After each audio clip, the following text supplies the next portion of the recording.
Imagine un monde où l'apprentissage est à portée de clic, où la soif de connaissance est nourrie avec passion. Bienvenue sur Ouya, la chaîne YouTube dédiée à l'apprentissage complet et approfondi dans tous les domaines. Inspiré par des plateformes telles que FreeCodeCamp, Ouya est né pour la communauté française, apportant le même niveau d'expertise que les Américains ont pu apprécier depuis longtemps. Ouya, c'est bien plus qu'une chaîne, c'est un pont entre les désirs d'apprendre et les connaissances nécessaires pour réussir. Nous comprenons les défis de jongler entre de multiples sources d'apprentissage, c'est pourquoi nous rassemblons tout ce dont tu as besoin sous un même toit. Plus besoin de courir de gauche à droite, car Ouya sera ton compagnon pour chaque étape du voyage éducatif. Plongeons ensemble dans le monde fascinant de l'apprentissage approfondi. Salut à tous, bienvenue dans cette première leçon sur l'analyse et conception orientée objet. J'espère que vous allez super bien.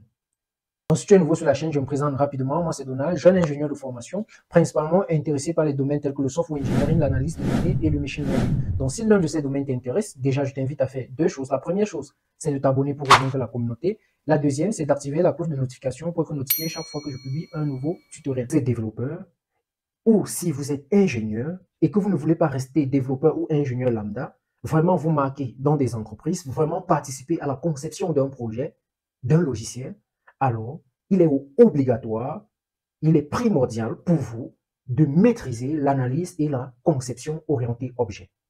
Un groupe d'ingénieurs ou de mercenaires en développement ont rencontré ce problème auparavant. Lorsque vous développez un logiciel, de prime abord, vous avez l'idée.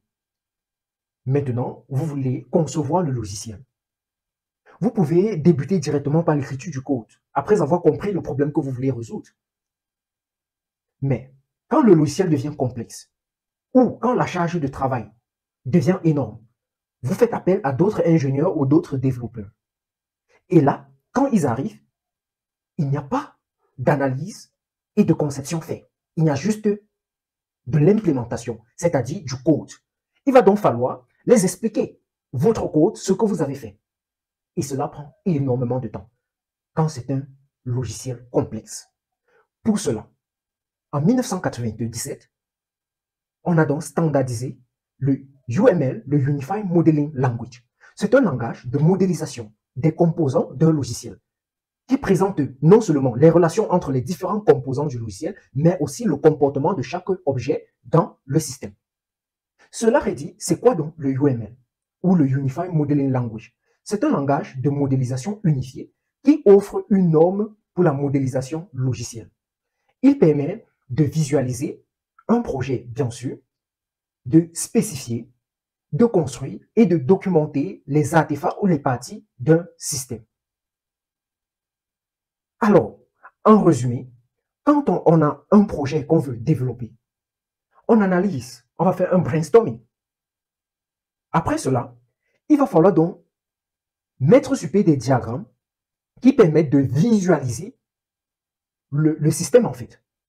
On va spécifier des objets. On va les mettre en relation. Et on doit documenter tout cela.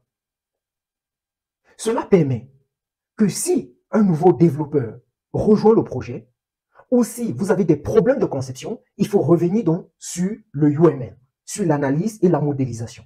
Et non d'aller dans le code et essayer de chercher ou modifier quelque chose. Il faut rentrer, modifier d'abord les diagrammes. Ce qui fait que un projet bien modélisé et très bien analysé peut durer dans le temps. Les avantages d'utiliser le UML. Déjà, facilitation à la collaboration. Donc, ça facilite la collaboration. Le UML permet une collaboration sans faille entre les membres d'équipe d'ingénieurs logiciels. Conception structurée. Les ingénieurs peuvent concevoir des logiciels de manière structurée, en identifiant clairement les objets, les classes et les relations entre eux. Développement efficace. Facilite le développement efficace des logiciels en permettant aux ingénieurs de comprendre les spécifications et à traduire ces spécifications en code. La généralisation du UML. Comme je l'ai dit au début, le UML, c'est un langage de modélisation standard. Pour cela, ça a une structure qu'il faut comprendre. Quand vous allez comprendre cette structure, alors vous êtes prêt à participer au vrai développement de logiciels ou à la vraie conception. Déjà, on a le UML proprement dit. Donc, le modèle conceptuel du UML peut être maîtrisé en apprenant les trois principaux éléments suivants. Premier élément, le bloc de construction UML. Deuxième élément, les règles pour connecter les blocs de construction. Le mécanisme commun de l'UML. Vous n'avez pas besoin de retenir ça. OK? Mais sachez juste que le UML est divisé premièrement en trois. Il y a les blocs de construction qui représentent en fait les diagrammes. Ensuite, il y a les règles pour connecter ces différents diagrammes. OK? Et maintenant, il y a un mécanisme commun au UML en fait, propre au UML. Maintenant, les blocs de construction sont divisés en trois groupes. Il y a d'abord les groupes proprement dit, pour différencier les différents diagrammes. Ensuite, on a les relations entre les différents diagrammes. Et enfin, on a les diagrammes proprement dit. D'accord? Maintenant, on va passer au groupe. Les groupes déjà sont divisés principalement en deux grands groupes. Certains parleront de 4 groupes, mais ce qui est important ici, c'est les deux grands groupes que je vais présenter. Le premier grand groupe, c'est les diagrammes structurels. Et le deuxième grand groupe, c'est les diagrammes comportementaux. Les diagrammes structurels, en fait, représentent les composants statiques du système et le met en relation. Ici, on va parler des diagrammes de classe, les diagrammes d'objets, etc. Donc, ce sont des diagrammes, en fait, qui montrent les différents composants du système, comment ils sont en relation, tout simplement. Maintenant, on a le diagramme comportementaux, comme son nom l'indique, qui montre l'interaction entre les objets. Exemple, le diagramme de séquence, le diagramme d'activité. Mais ici, ce n'est pas encore le moment. Donc, en résumé, vous devez comprendre que le UML est divisé premièrement en trois grands groupes que vous devez maîtriser. Premièrement, les règles pour connecter les blocs que nous allons voir dans la leçon 3. Le bloc de construction UML que nous allons continuer dans la leçon 2. Les mécanismes communs du UML que nous allons voir tout au long de la formation. Maintenant, le bloc de construction UML est divisé en trois. Nous avons les groupes, les relations et les diagrammes. Les groupes, c'est pour différencier les différents diagrammes parce que le UML a plus de 16 diagrammes. D'accord? Donc, ces diagrammes sont divisés donc en plusieurs groupes. Maintenant, les diagrammes ont des blocs. OK? Ces blocs sont mis en relation parce qu'on va appeler des relations. Et il existe différents types de relations, qui est ce qu'on va voir dans la leçon 2 en fait.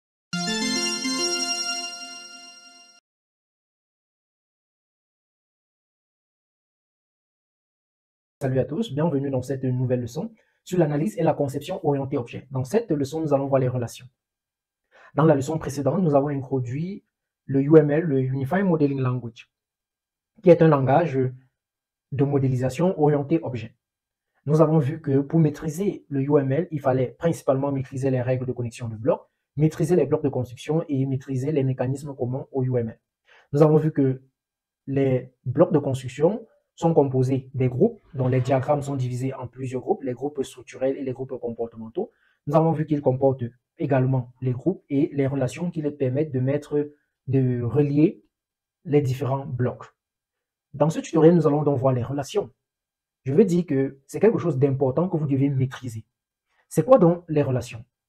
Elles montrent comment les éléments sont associés les uns aux autres. Et cette association décrit la fonctionnalité d'une application. Comme première relation, on va voir la relation de dépendance. Avant de parler de dépendance, il faut bien comprendre que veut dire la dépendance. La dépendance ici veut dire que si vous avez deux objets dépendants, c'est-à-dire une modification sur l'un affectera l'autre, vice-versa. Donc, c'est représenté par cette flèche. Donc, avant de mettre cette flèche entre deux blocs, vous devez vous rassurer qu'ils sont vraiment dépendants. Donc, un changement sur l'un affectera également l'autre. Ensuite, on a une relation de généralisation ou d'héritage. Pour mieux comprendre cette relation, il faut connaître une loi en programmation qui est le don't repeat yourself. Ne te répète pas. Par exemple, je suis en train de travailler sur une application pour les animaux, par exemple. Je dois enregistrer les animaux par groupe dans mon système. J'ai trois catégories. J'ai le lion, j'ai les chiens, ok, et j'ai le chimpanzé par exemple. Je sais que le chien, il y a son nom, le nombre de pattes, je mets ses champs. Le lion, nom, nombre de pattes, je mets. Chimpanzé, le nom, le nombre de pattes, je mets. Vous voyez qu'il y a une répétition de nom, nombre de pattes, qui est commun à tous ces trois catégories. Donc, je peux donc créer une classe où je mets cela dedans. Je peux dire animal, ok, classe animal, je mets ce qui est commun. Et en bas, je crée les classes spécifiques maintenant, telles que chien. Et chien hérite de la classe animal. Mais je ne redécris plus, ok, ces champs dans la classe chien en fait. Donc, cela évite donc la répétition du code. C'est représenté par cette flèche. D'accord? Vous avez un élément spécialisé qui est connecté à un élément généralisé. Ensuite, on a l'association. L'association, c'est principalement un ensemble de liens qui connectent les éléments d'un modèle. Elle décrit également combien d'objets participent à cette relation. Nous allons revenir sur l'association parce que c'est plus complexe que ça. Enfin, on a la réalisation. La réalisation, c'est une relation qui met en exergue deux blocs dont l'un décrit l'implémentation et l'autre implémente. Ok, on va voir cela en programmation orientée objet avec les classes abstraites. Quand vous avez deux classes, l'une est abstraite et l'autre pas, et que celle qui n'est pas abstraite utilise la classe abstraite, et que la classe abstraite a défini des méthodes, alors la classe qui n'est pas abstraite mais reliée à la classe abstraite doit implémenter ces méthodes. Ça, c'est purement la programmation orientée objet. Pour ceux qui ont fait du Django sur cette chaîne avec moi, nous avons eu à faire cela, n'est-ce pas? Pour ceux aussi qui ont fait du Python, nous avons eu à faire cela. D'accord? Donc, par exemple, dans Django, quand on décrit une classe abstraite, c'est une classe qui décrit seulement, par exemple. Quand on a un modèle abstrait, ce modèle n'est pas représenté en base de données parce qu'elle est décrite seulement. C'est la classe qui utilise cette classe abstraite qui est représentée, n'est-ce pas? C'est elle qui décrit ce qui se passe dans la classe abstraite.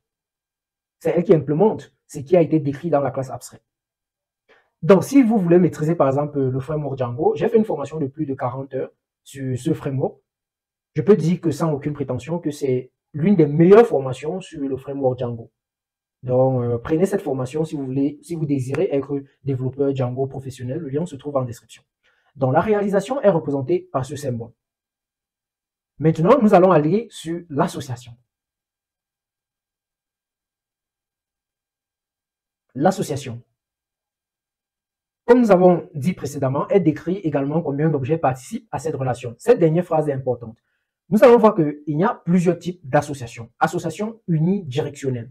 Ici, là, on a une classe A qui est connectée à une classe B, mais la classe A connaît, par exemple, la classe B, mais la classe B ne connaît pas la classe A. C'est une relation à sens unique, représentée par cette flèche. Ensuite, nous avons la relation bidirectionnelle, c'est la plus utilisée. OK? Ici, la classe A connaît la classe B et la classe B connaît la classe A. Maintenant, c'est représenté par ce symbole. Ici aussi, on va parler généralement des cardinalités. On va dire que c'est une relation de 1 à plusieurs, donc le one to many, donc un objet de la classe A est connecté à plusieurs objets de la classe B. Parfois, on va aussi dire que c'est le many to many, le plusieurs à plusieurs. Un objet de la classe A est connecté à plusieurs objets de la classe B. Un objet de la classe B est connecté à plusieurs objets de la classe A. Donc, c'est une relation à plusieurs à plusieurs. Ensuite, on va dire que on peut avoir une relation de 1 à 1, one to one. Un objet de la classe A est connecté qu'à un objet de la classe B, vice-versa. Donc, c'est ce que vous allez généralement rencontrer sur les relations bidirectionnelles. Vraiment, c'est à comprendre et à maîtriser.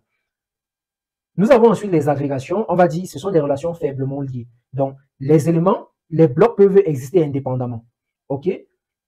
Ici, par exemple, on va voir le cas d'une voiture qui peut avoir plusieurs objets de la classe roue. Cependant, les roues peuvent exister indépendamment de la voiture. Donc, je peux créer les roues dans mon système qui ne sont liées à aucune voiture en fait. Donc, on voit déjà qu'un bloc existe indépendamment de l'autre. On va me dire ici que c'est une relation faiblement liée. Donc, avant de mettre l'agrégation entre deux blocs, il faut comprendre ceci. Donc, c'est représenté par ce symbole. Ensuite, on a la composition. Ici, les parties ne peuvent pas exister indépendamment du tout.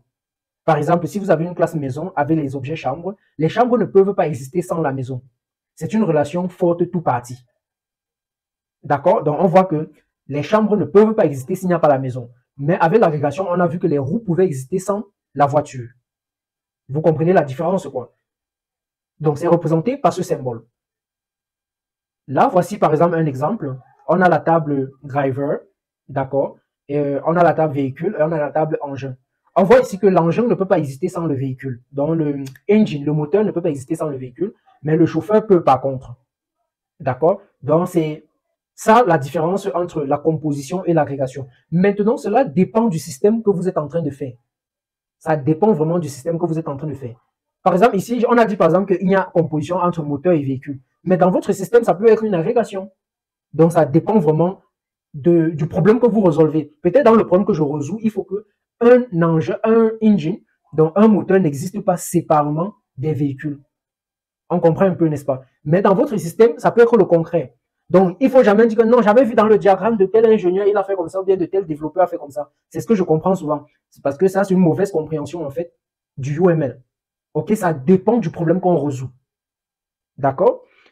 Voilà, donc maîtriser ces diagrammes vous permettront d'interpréter, maîtriser ces relations vous permettra en fait d'interpréter les relations que vous allez voir entre les différents blocs en entreprise, etc.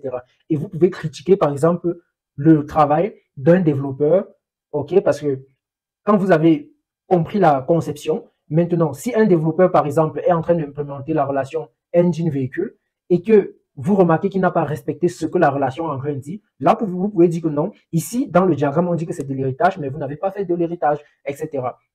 Donc, maîtriser ces relations sont primordiales pour vous si vous voulez maîtriser le UML.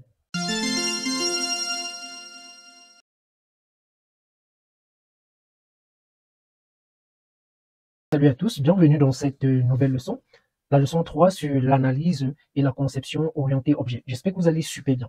Dans la leçon précédente, nous avons vu les différents types de relations que nous allons rencontrer dans la modélisation en utilisant le UML. Dans ce tutoriel, nous allons parler des diagrammes de classe, plus précisément, les diagrammes de classe. Dans la première leçon, nous avons vu que les diagrammes étaient divisés en deux groupes. Nous avons les diagrammes structurels et les diagrammes comportementaux. Les diagrammes structurels décrivent le système proprement dit, ok, donnent les composants du système, ok, les composants statiques, les composants qui font le système en fait. Par contre, les diagrammes comportementaux décrivent le système, le comportement, comment fonctionnent les objets du système. Ok, donc c'est la différence entre le structurel et le comportement. Maintenant, dans les diagrammes structurels, on va voir qu'il y a les diagrammes de classe, les diagrammes de composants, les diagrammes d'objets, les diagrammes de structure composite, diagrammes de déploiement, diagrammes de paquetage. Nous allons entrer en profondeur de chaque diagramme durant la formation. Dans le diagramme de comportement, on a les diagrammes d'activité, diagrammes de cas d'utilisation, diagrammes d'état transition, diagrammes d'interaction, diagrammes de séquence, diagramme global d'interaction, diagramme de communication, diagramme de temps.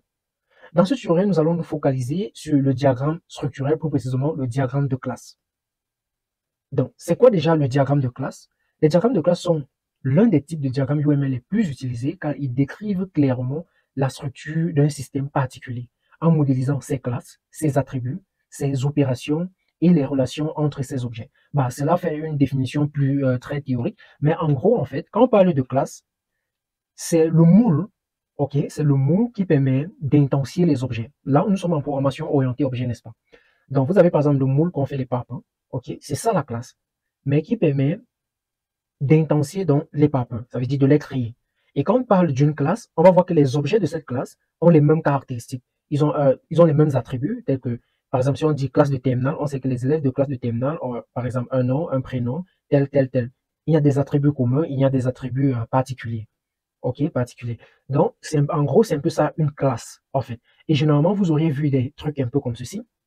Ok, si vous êtes développeur, sûrement vous avez déjà vu des diagrammes comme ceci, ou bien vous avez déjà fait des diagrammes comme ceci, ou eu à travailler dessus.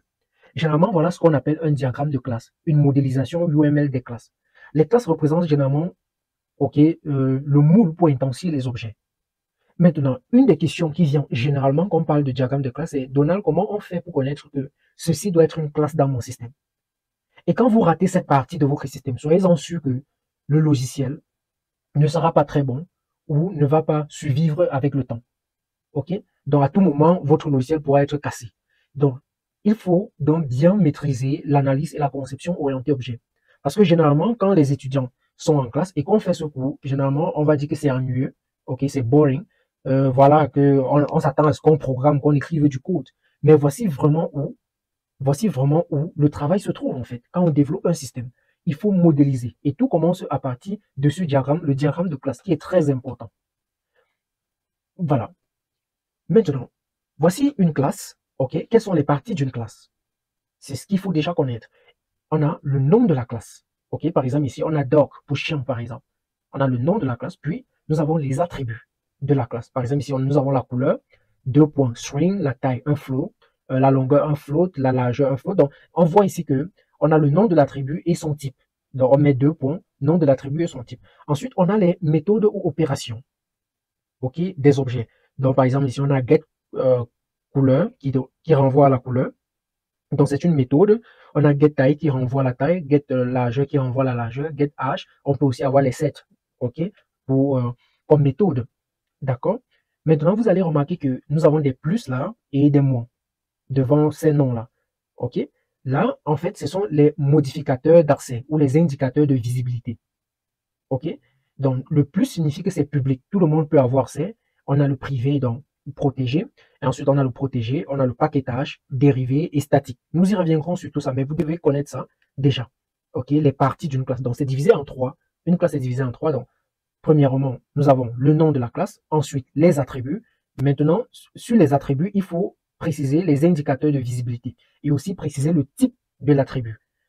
Maintenant aussi, nous avons les méthodes. Sur les méthodes aussi, il faut préciser l'indicateur de visibilité de la méthode et préciser aussi le type de données que renvoie la méthode. Ici, quand on parle de classe, il y a des relations entre elles. Parce que, comme j'ai dit tantôt, les classes intensifient dans les objets. Et il y a là une des relations entre les objets. D'accord? Nous sommes dans un diagramme, dans un type de diagramme structurel. Donc, qui représente les composants. Et entre ces composants, il y a des relations, nous sommes d'accord. On va voir par exemple la relation d'association avec par exemple, student et course. OK? On voit ici que un élève peut prendre un ou plusieurs cours. Nous sommes d'accord. Et on voit aussi que un cours peut être pris par 0 ou plusieurs élèves. Donc ça, c'est une relation d'association. Nous avons déjà vu les relations. Donc ici, là, rien n'est nouveau pour vous en fait. J'ai mis cela pour que vous compreniez d'où, vers où nous sommes en train de nous diriger. Donc vous voyez une relation, par exemple, entre student et course. OK? Les 1, point, point, point, étoile, c'est ça qu'on appelle multiplexity, la multiplicité. Je ne sais pas si c'est comme ça en français, mais c'est le multiplexity. Voilà. Donc, qui dit en fait le nombre d'objets qui sont en interaction en fait. D'accord? Et dans les relations d'association, on avait vu qu'il y a unidirectionnel, OK, où une seule classe, où une classe utilise les objets de l'autre classe, mais l'autre non. Donc, c'est uni. On a bidirectionnel comme celle qu'on a ici là, OK? Maintenant, on a la dépendance. Ici, par exemple, on voit personne et movie, right? Donc, ici là, ici, il y a une question de dépendance entre ces deux classes. Donc, le changement sur l'un affectera l'autre. Par exemple, vous allez voir que dans personne, il y a la méthode Hassine, OK, qui permet en fait de savoir si un utilisateur a déjà eu à voir ce film. D'accord? Si c'est un film que l'utilisateur, dans la table film, si on met un nouveau film et qu'on appelle Racine sur un utilisateur, si l'utilisateur n'a pas encore vu ce film, ça va dire false. Si l'utilisateur a déjà vu ce film, ça doit dire true. Donc, il y a cette relation. Donc, à tout moment, Racine sur personne doit donner une réponse true ou false. Donc, il y a cette relation de dépendance. On va voir aussi entre students et adresse que nous avons une agrégation. OK?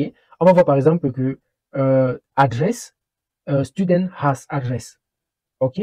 Mais on peut bien avoir, par exemple, un élève, OK, qui, dans le système sans adresse. OK? Cette relation, c'est une relation vraiment faiblement liée, comme nous avons vu. OK? Donc, si l'un est absent, alors l'autre existe. Par contre, on va voir ici que avec la composition, c'est le contraire. Par exemple, on va voir qu'un cercle, le cercle a une relation de composition avec le centre, le centre du cercle. Par exemple, un cercle sans centre n'est plus un cercle, nous sommes d'accord. Pourtant, un étudiant dans le système sans adresse est toujours un étudiant. OK? Mais un cercle qui n'a pas de centre n'est plus un cercle. OK? Donc, et ça, c'est deux classes. Hein. Ce sont des classes qui peuvent avoir cette relation de composition. Donc, il faut vraiment connaître dans quel cas utiliser cela. Maintenant, on va voir l'héritage. OK? On va voir par exemple le rectangle, l'ellipse. On sait que que ce soit le rectangle et l'ellipse, ils ont des caractéristiques communes. OK? Et là, on va donc créer une classe shape. ok, pour les dessins et mettre ces caractéristiques communes et les faire hériter pour éviter le don't repeat yourself, n'est-ce pas? Ok, qui est l'une des règles en programmation. Et là, nous avons la réalisation. Donc, on peut avoir des classes, ok, qui implémentent, ok, qui implémentent ce qui a été décrit dans une autre classe. Là, on va parler de réalisation. Donc, owner class ici décrit, par exemple, purchase sold item.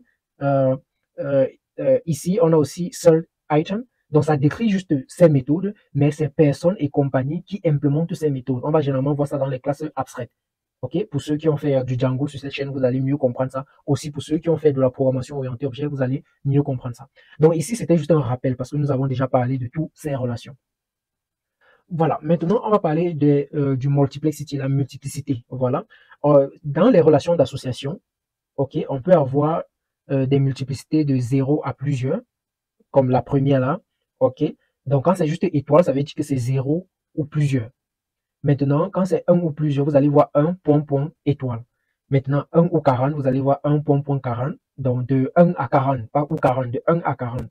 Maintenant, 5, ça veut dire que c'est exactement 5. Donc, il n'y a que 5 objets qui peuvent être en relation. Ici, vous allez voir 3,5,8. Ça veut dire exactement 3 ou 5 ou 8 objets peuvent entrer en relation dans cette table. Donc, vous deviez comprendre, avoir cela en tête. Maintenant, voici l'exemple d'un diagramme de classe, ok, d'une modélisation de classe des machines automatiques de biais là, ok. Voilà, donc voilà un exemple de diagramme de classe. Ok, donc vous pouvez prendre cela comme dans les ATM machines. Donc vous pouvez prendre cela comme exemple pour mieux comprendre comment mettre en relation les diagrammes. D'accord, vous allez voir par exemple la banque est en agrégation avec le ATM machine. D'accord, donc même si il n'y a pas de ATM machine, la banque reste une banque. Donc vous comprenez un peu. Donc vous pouvez prendre ceci comme exemple. Mais maintenant, il y a une des questions qui revient. Comment donc savoir que ce que je suis en train de faire, ce que je suis en train de représenter là est vraiment une classe? Par exemple, on voit ici la classe banque, on voit la classe customer, on voit la classe ATM machine transaction, on voit la classe account, on voit la classe current account, saving account. Comment on fait pour savoir que cela est une classe? C'est donc cette étape qu'on doit maîtriser. La première étape, c'est de comprendre le problème, le domaine du problème qu'on est en train de résoudre. Donc, avant de commencer à identifier les classes, vous devez comprendre cela. D'accord? Ensuite, vous deviez identifier les substantifs. Parce que quand vous lisez un problème, vous devez voir les mots qui peuvent venir. Par exemple, si on prend l'application de gestion de bibliothèque, les substantifs ici pourraient être quoi? Pour une application de gestion de bibliothèque, pourrait être quoi? Livre, auteur, emprunteur, par exemple, etc. Vous voyez un peu, libraire. Vous voyez un peu. Et là, à partir de là, vous pouvez déjà avoir une idée du système. Ensuite, c'est pas tout. Vous passez à l'étape 3. Analyser les relations et les attributs. Donc, une fois que vous avez une liste des substantifs, examinez leurs relations et attributs. Par exemple, un livre peut avoir un titre, n'est-ce pas? Un auteur aussi, une description, et être emprunté par un emprunteur. Là, vous commencez à décomposer le système. Vous commencez à décrire les méthodes et les attributs de certaines classes. D'accord?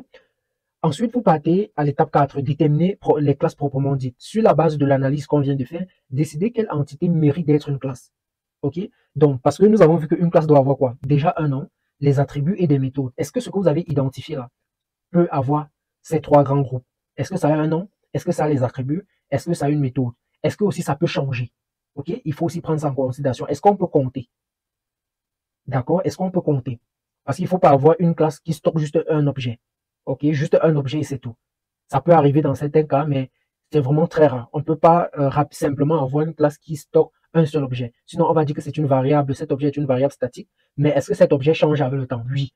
Là, on peut dire que oui, cette classe peut devenir, cela peut devenir une classe si cela change et que ce sont les auteurs qui manipulent cela, les utilisateurs. Mais au cas où c'est quelque chose de statique, là, on va dire juste que c'est une variable globale. Donc, il faut bien comprendre. Maintenant, quand on a fait cela, par exemple, on va voir l'exemple ici pour déterminer les classes proprement dit. On va dire, par exemple, livre pourrait être une classe, car elle a des attributs et joue un rôle spécifique dans le système de gestion de bibliothèque. Examiner les verbes maintenant, c'est pas tout, il faut continuer. Examiner les verbes. Les verbes dans la description du problème peuvent indiquer les opérations ou des comportements qui pourraient être associés aux classes. Par exemple, si le problème mentionne qu'un emprunteur peut emprunter un livre, cela suggère qu'une opération ou une méthode dans la classe. OK? Donc, ça veut dire que j'ai la classe livre, mais je peux avoir une méthode qui permet de savoir, par exemple, si un livre a été emprunté ou pas. Vous voyez un peu, affiner et itérer. L'identification des classes est souvent un processus itératif.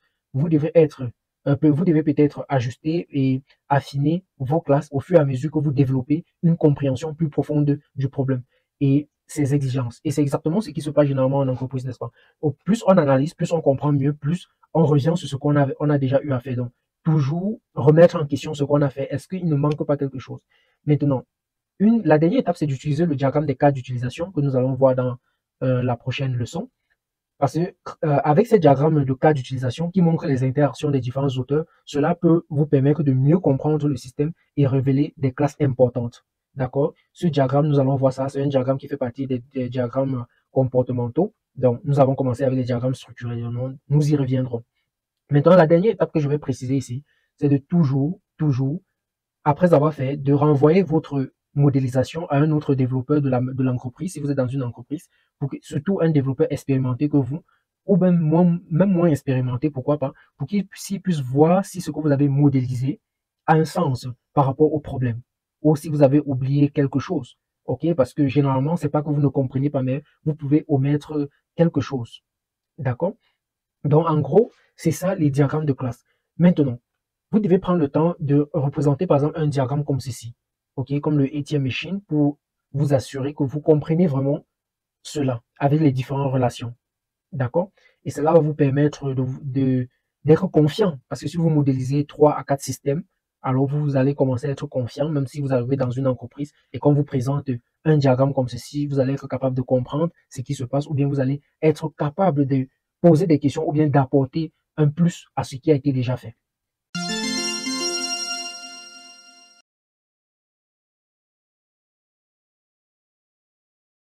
Salut à tous, bienvenue dans cette nouvelle leçon sur l'analyse et la conception orientée objet.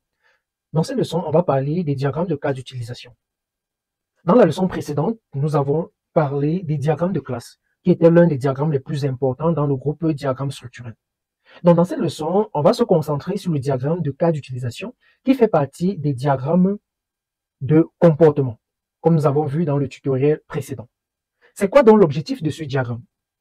Le diagramme de cas d'utilisation UML permet de représenter les différentes façons dont un utilisateur peut interagir avec un système. En fait, quand on lit comme ceci, ça ne veut rien dire. D'accord? Mais qu'est-ce que le diagramme de cas d'utilisation? Quel est réellement son rôle? En fait, le diagramme de cas d'utilisation, pour être très simple, permet de montrer exactement l'objectif de chaque type d'utilisateur qui va interagir avec notre système que nous avons ou que nous allons développer. L'utilisateur, ici, c'est ce que nous allons appeler les acteurs. Et l'acteur peut être un être humain ou un autre système extérieur, ou un autre programme, ou un autre logiciel, ou une autre entreprise. D'accord? C'est ça les acteurs. Maintenant, le diagramme donne exactement leur objectif. L'objectif des acteurs sur notre système. Quand on développe un logiciel, on sait que on connaît déjà les types d'utilisateurs qui vont utiliser ce système. C'est ça qu'on appelle les acteurs. Donc ce diagramme met en exergue les acteurs, ceux qui vont utiliser le système. Maintenant, ça met aussi en exergue leur objectif. Ok, j'ai les acteurs. Qu'est-ce qu'ils viennent sur mon système pour faire? D'accord? Et l'objectif ici doit être clairement défini. Je prends un exemple. J'ai une application de e-commerce. Pour acheter sur mon application, il faut s'authentifier. Est-ce que l'objectif de l'utilisateur est de s'authentifier? Non, pas du tout. Son objectif, ce n'est pas de s'authentifier sur mon système. Son objectif, par exemple, c'est de chercher un produit sur mon système. Mais peut-être la recherche, c'est un exemple, peut-être la recherche fait une inclusion de l'authentification. Qu'est-ce que ça veut dire? Par exemple, peut-être l'achat fait une inclusion de l'authentification. Qu'est-ce que cela veut dire? Cela veut dire que pour qu'un utilisateur puisse acheter un produit sur mon système, alors il doit d'abord s'authentifier. Mais l'authentification ne fait pas partie de son objectif, mais c'est l'achat qui est son objectif, mais qu'il impose l'authentification. Donc, comme premier point partie, on va voir les acteurs. Donc, comme je l'ai dit, les acteurs, c'est ceux qui vont utiliser le système. Ils sont représentés par ces bonhommes en fil de fer. Ensuite, on a le cas d'utilisation proprement dit. Par exemple, l'acteur peut faire quoi? Peut venir acheter. Acheter, c'est un cas d'utilisation. C'est représenté par l'ellipse. Donc, si je vais écrire acheter, ça sera dans l'ellipse. Ensuite, tout cela sera dans un cadre qu'on va appeler le système proprement dit. OK? Et le système est représenté par ce boundary. Et là-haut, on va voir diagramme de cas d'utilisation. Maintenant, il y a des relations pour lier les acteurs au cas d'utilisation. Et aussi, pour montrer qu'il y a des inclusions ou des extensions. Donc, on a trois types de relations ici. On a des extensions, on a des inclusions et l'association. Voilà ces trois flèches. OK? On a l'extension et l'inclusion. C'est quoi l'extension? L'extension, c'est par exemple le cas où j'ai l'administrateur, par exemple, d'une application de e-commerce. L'administrateur est un acteur.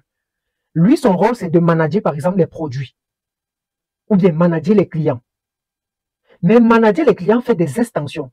Parce que manager les clients, oui, c'est un objectif, venir manager les clients. Mais ça fait des extensions parce que manager, c'est un peu flou. Que veut dire manager en fait? Manager peut faire une extension de bloquer un client, d'activer un client, de supprimer un client, de contacter un client, de notifier un client. Ce sont des extensions représentées donc par la flèche externe. Ensuite, on a des inclusions. OK?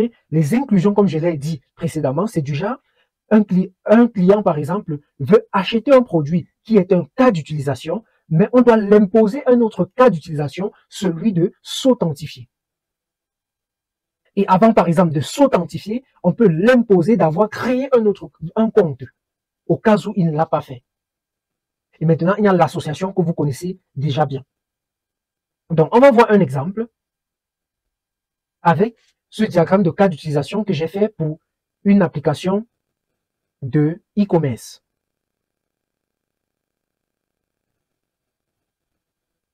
Donc ici, on va remarquer déjà le nom, ici, use case diagram, donc diagramme de cas d'utilisation. On va voir les acteurs. Ici, on a admin pour l'administrateur, on a le recommender dans le système de recommandation, qui est un système. Ensuite, nous avons l'utilisateur, ou bien utilisateur ici, ça n'a pas trop un sens, on va dire client, customer. D'accord? On voit ici que l'utilisateur, ok, le client, peut voir les recommandations. Donc, il peut venir sur l'application, il voit les recommandations. Il peut aussi faire donner une revue, ok, un retour sur un produit. Et on voit que pour donner, ici c'est bien les associations, on voit que pour donner un retour, il y a une inclusion sur l'authentification. Donc, il doit s'authentifier parce que pour nous, ça permet de savoir qui a donné ce retour. Ensuite, ici, on a fait un achat. Faire un achat fait une extension. OK? Faire un achat, ici, qu'est-ce que je dis? Faire un achat ici fait une inclusion. D'accord? Faire une inclusion. Ici aussi, c'est une inclusion, pas une extension. Parce que vous allez voir que le sens des flèches entre inclusion et extension, c'est différent. D'accord? Donc, faire un achat inclut s'authentifier, inclut faire un check-out. OK? Faire un check-out inclut ajouter le produit au panier. Ajouter le produit au panier inclut voir le produit. Donc, cela doit être très bien défini, en fait. Et là, ça montre le flow, en fait, des cas d'utilisation. Mais, voir un produit, ajouter le produit au panier, n'est pas vraiment l'objectif de l'utilisateur. Son objectif, c'est d'acheter le produit. Mais acheter le produit fait inclusion de d'autres cas d'utilisation. Et vous allez voir le sens des flèches. On a le système de recommandation, le recommender. Lui, ici, il recommande les produits. Mais avant de recommander les produits, on fait une inclusion. Il doit étudier, analyser les données des utilisateurs. Ensuite, on a par exemple l'administrateur ici. Lui, il doit manager les produits. Mais manager les produits fait des extensions. Extension à ajouter le produit, mettre à jour un produit, supprimer un produit. Il doit par exemple lancer le système de recommandation. Mais avant de lancer le système de recommandation, il y a une inclusion. Il doit se connecter. C'est le cas aussi pour manager les produits. Il y a une inclusion. Donc, en gros, c'est ça le diagramme de cas d'utilisation. Le diagramme de cas d'utilisation pour résumer, dit exactement, donne exactement l'objectif des utilisateurs et donne les différents types d'utilisateurs que nous aurions dans le système. Et cela aidera, comme on a vu dans le tutoriel précédent, à mieux faire le diagramme de classe. D'accord? Donc,